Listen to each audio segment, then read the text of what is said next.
Good evening. I'd like to call this meeting of the Wallingford Planning and Zoning meeting to order. This is our Monday, November 10th, 2025 meeting. Would all please first rise for the Pledge of Allegiance. I pledge allegiance to the flag of the United States of America and to the republic for which it stands, one nation, under God, indivisible, with liberty and justice for all. And at this point in time, I'd like to introduce the members of the commission and staff that are here this evening. To my immediate right is James Fitzsimmons, commission member. Next to Jim is Jeff Cohan, also a commission member. And at the end of the table is Brian Rivard, who's an alternate on the commission. To my immediate left is J.P. Vanoit, who is our vice chairperson. And next to J.P. is Joseph Sanders, who is also an alternate on the commission. At the lower table, to my left is Kevin Pagini, who is our town planner. And I believe, Kevin, correct me if I'm wrong, but on the joining us via live stream is Cheryl Ann Tubby, our recording secretary. Is that right? Yes. Good. Okay, our next order of business is to consider approving the minutes of our September 8th, 2025 meeting. Any commission members that have any corrections, additions to the minutes? If none, I'd entertain a motion to approve them. Mr. Chairman, I make a motion that we approve the minutes of September 8th, 2025. Do we have a second? Second. Second by Mr. Fitzsimmons. All that approve? Aye. Aye. Anybody that denies or any abstentions? Seeing none, we'll move on to our next order of business. Well, before we do that, let me jump down to an item that's not going to be heard this evening. It's a public hearing. It's item number 2 on our agenda. It's a text amendment for, actually it's item number 1. It's a special permit, City of Meriden, 143 Hanover Street. That item's not going to be heard this evening, and it will hopefully be heard next month. Now it brings us to item number 2, which is a text amendment, family child care home and group child care home. Mr. Fitzsimmons, if you please first read the legal notice and then oath no correspondence for the record. Thank you, Mr. Chairman. Legal notice, the following public hearings will be heard at the Wallingford Planning and Zoning Commission's meeting of Monday, November 10th, 2025 at 7 p.m. in the Robert F. Parisi Council Chambers at Town Hall located at 45 South Main Street. Number 2, number 903-25, proposed amendment to the Town of Wallingford zoning regulations to allow family child care homes in compliance with Connecticut General Statute 8-3J by amendments to Section 2.2 and creation of a new Section 6.39. In addition, we have correspondence was sent from the Planning and Zoning Office Town Planner to the Town Clerks of Cheshire, Durham, Hamden, Meriden, Middlefield, North Branford, and North Haven in accordance to notify them of our proposed change. We did receive a correspondence from the Naugatuck Valley Council of Governments on November 3rd, 2025, addressed to the Wallingford Planning and Zoning Commission, the Mayor, the Town Planner, and Zoning Enforcement Officer from Emily Ritchie, Community Planner 2, NVOG, and that was dated November 4th. We also received an email. Oh, boy. I believe that's it. Sorry, Mr. Chairman. Yep. Thank you, Mr. Fitzsimmons. And Mr. Pagini, as this is an application that's being advanced by the Planning Department, the ball is in your court. So you'd bring us up to date on this, please. So we have to be in compliance with Statute 8-3J, which requires us to allow family child care homes and group child care homes in all residential districts. So we just looked at our regulations. We realized that they weren't in compliance, so we are proposing these 2 new definitions and then a new section that basically allows in all residential zones, family child care and group child care homes located in residences and licensed by the state of Connecticut. And that's basically it. Any questions for Mr. Pagini concerning the application? Yeah, I just, Kevin, rather, Mr. Pagini, I just have, I guess, a couple. I'm trying to get a better understanding of a group child care home. So that would be also, that would be a home where individuals would live in there, or could live in there full-time, is that correct?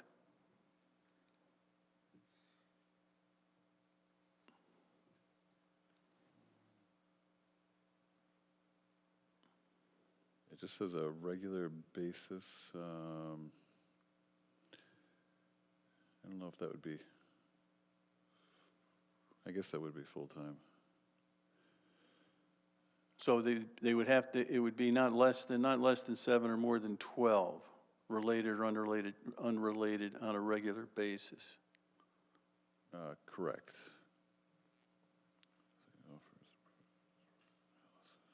And so again, these homes have to comply with, I guess, the state statutes or state regulations.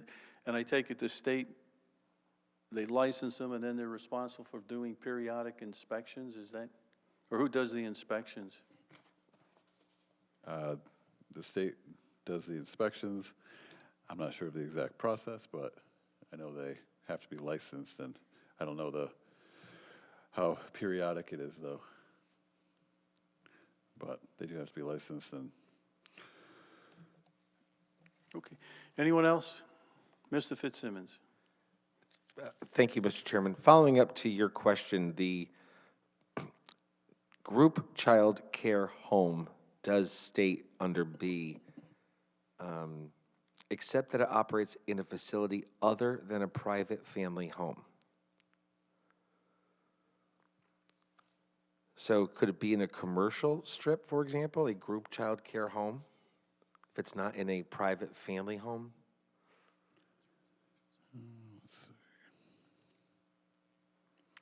Because then we talk about the,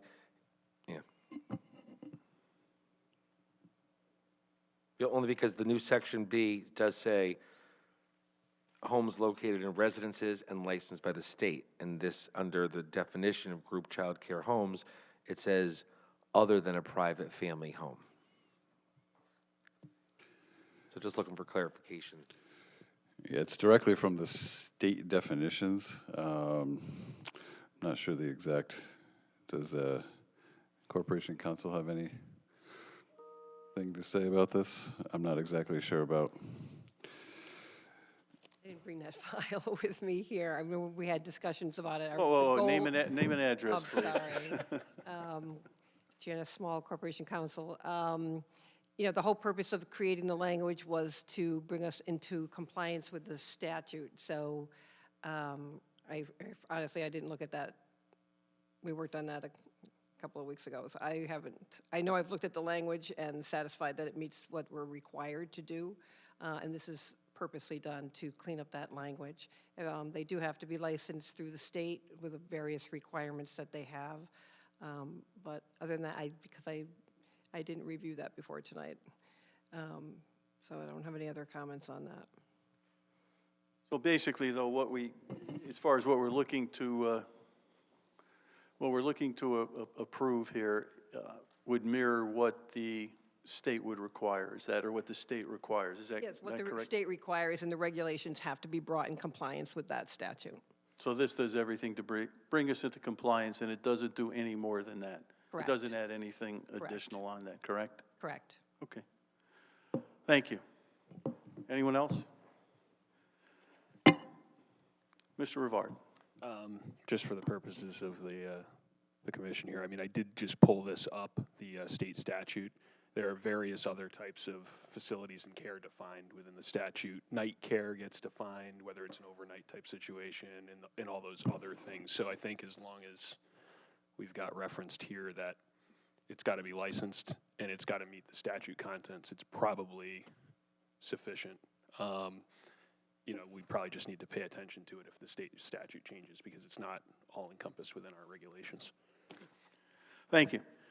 Mr. Sanders. Thank you, Mr. Chair. Question through you to Town Planner. Oh, absolutely. In the family child care home, it says if the provider has more than 3 children in school full-time, all of them are permitted. I'm questioning what all of them are permitted means. It seems a bit vague. It's directly from the state statute. I realize that Hartford is sometimes vague on things, but wondering if we should be. This was pulled directly from the state website to comply with the definition and ensure that it was in compliance with 83J. We didn't expand on it any more than what was required, so if that answers your question. But.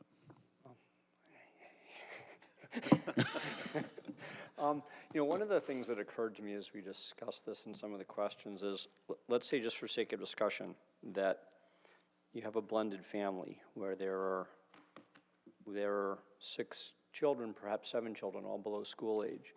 Does that mean that in that home, that suddenly falls within the family child care home and there's enforcement requirements that land on us on behalf of the state? I don't know. I realize that that's kind of a bit of a rare thing, but between that and the all of them are permitted, what does all, I'm guessing that what all must mean is that, let's say a provider has 4 children in school full-time and they bring in an additional 3. It's okay to be at 7 because 4 of them are their own, but I don't know. I don't know if maybe someone else has a clearer understanding, and maybe I'm a little slow today.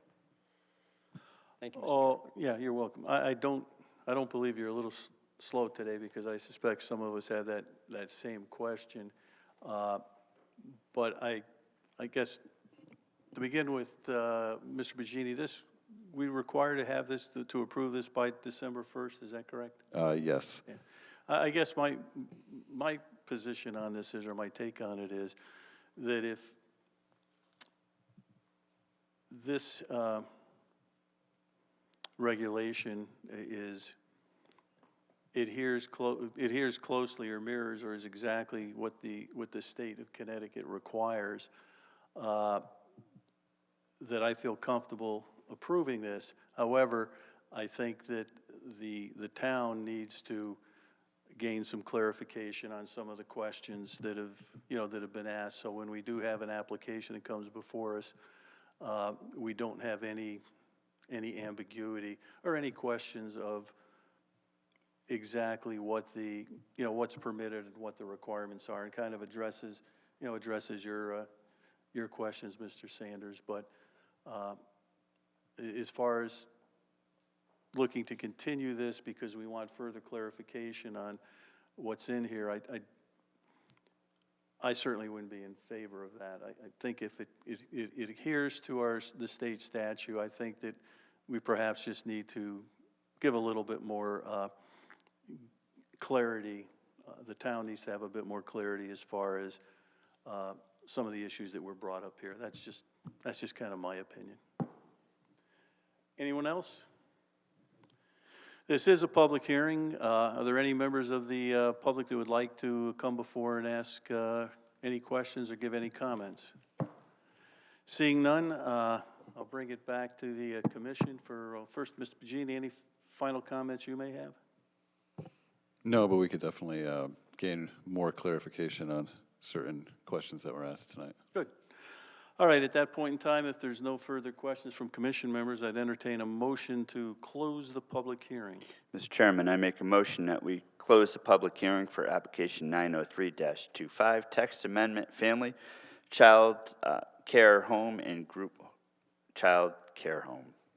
And just before I ask for a second, I'd just like to note, as Mr. Allenson is not here this evening, I'd ask Mr. Sanders if he would be voting on the various items this evening. And with that, I'd entertain a second to the motion. Second. Second by Mr. Fitzsimmons, voting beginning with Mr. Cohan. Yes. Yes. Yes. Yes. And yes, now I'll entertain a motion on the application.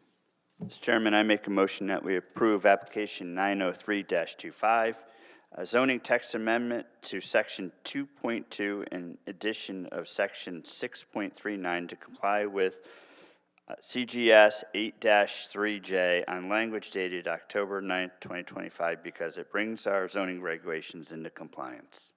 And do we have a second? Second. Second by Mr. Fitzsimmons, voting again, beginning with Mr. Cohan. Yes. Yes. Yes. Yes. And yes, the application's been approved, which brings us, excuse me, which brings us to the next item was our executive session. I entertain a motion that the commission go into executive session pursuant to Connecticut statute 1-225F and 12006B to discuss Sunwood versus Planning and Zoning Commission. Mr. Chairman, I make a motion that we go into executive session pursuant to General State Statute 1-225F and 1-206B to discuss Sunwood and Planning and Zoning Commission. Do we have a second? Second. Second by Mr. Fitzsimmons. All in favor? Aye. Aye. Any opposed? Any abstentions? And I would ask the public if they would please clear the council chambers. Would the sergeant at arms please take care of that?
It's application 102-24 in accordance with the court decision to take action to approve that application.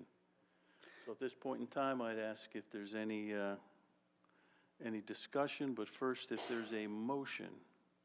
Mr. Chairman, I make a motion that we approve application 102-24 Sunwood Development Corp., 1136 Durham Road, in accordance with the court decision issued in Sunwood versus Planning and Zoning Commission docket number HHD-CV 24-619-2211-S.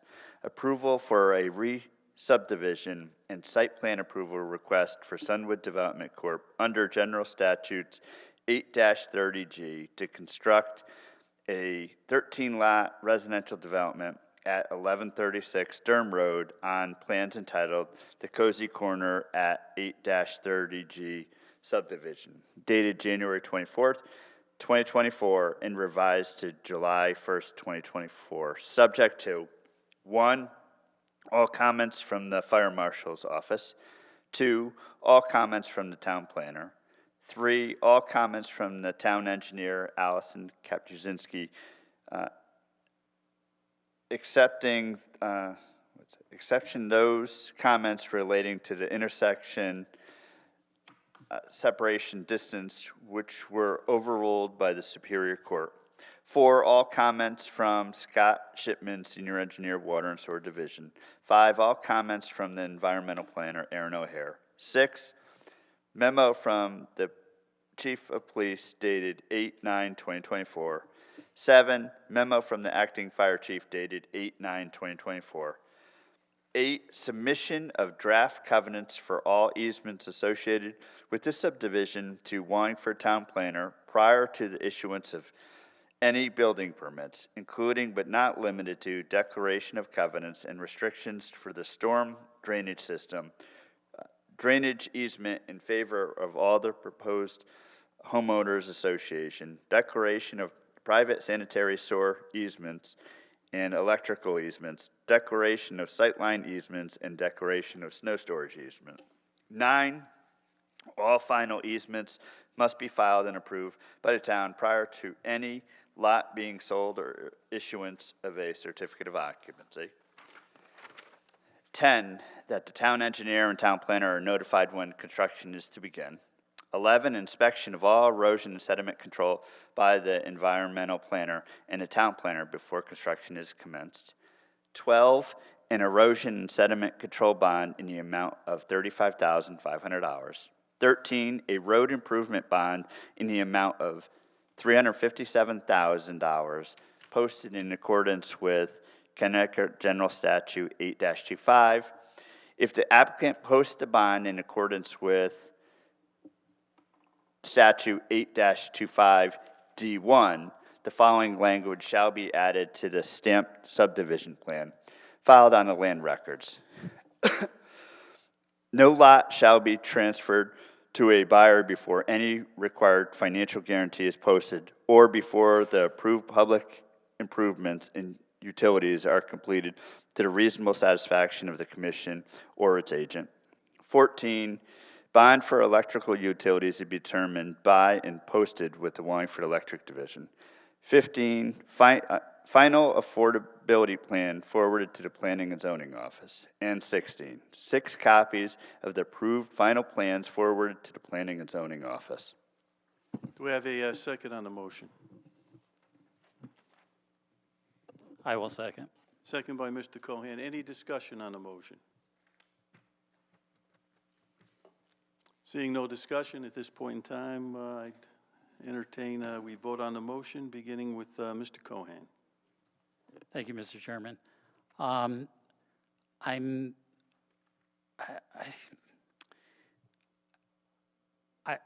want to say that this application for an 830G subdivision doesn't, in my opinion, meet the spirit of the state law, which requires 830G subdivisions to be adjacent to mass transit, close to retail outlets like grocery stores,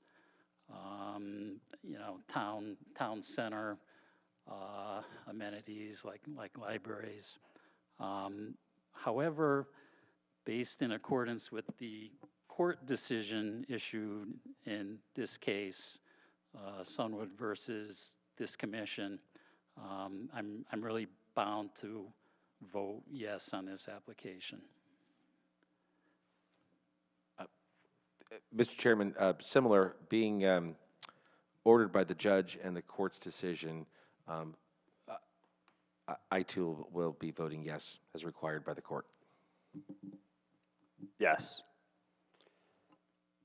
As ordered by the court, yes. And just to kind of build on the comments by Mr. Cohen and Mr. Fitzsimmons,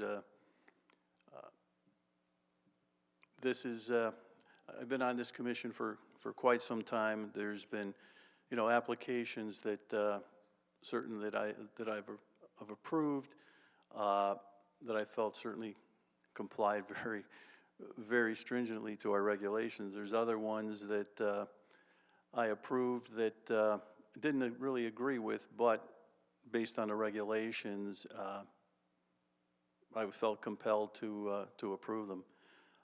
In this particular case, I voted against this application for various reasons.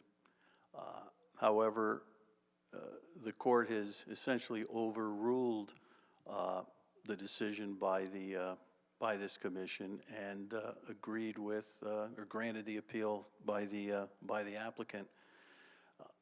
That being said, certainly discussion with our corporate counsel, it's very clear that as far as having an opportunity to look to have the court reconsider its decision, there's nothing in the record that would support that effort, and essentially to do that would really be futile. So with that, I vote yes on the motion. And in that particular case, the motion's approved 5-0. Moving on, Mr. Pagini, if you take care of the reports of officers and staff. Administrative approvals, any questions on those?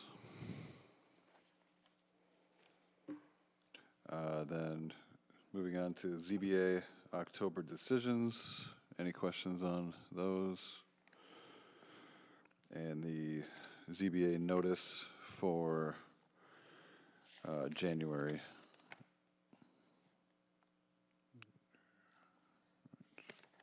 Anyone, any questions on any of those? Oh, for November, sorry. Seeing none. Correct me if I'm wrong, Mr. Pacini, but that brings us to the end of our agenda. Yes. And at this point in time, I'd entertain a motion to adjourn. Mr. Chairman, I make a motion that we close the Wallingford Planning and Zoning Commission meeting of Monday, November 10th, 2025. Do I have a second? Second. All in favor? Aye. All opposed? We're adjourned.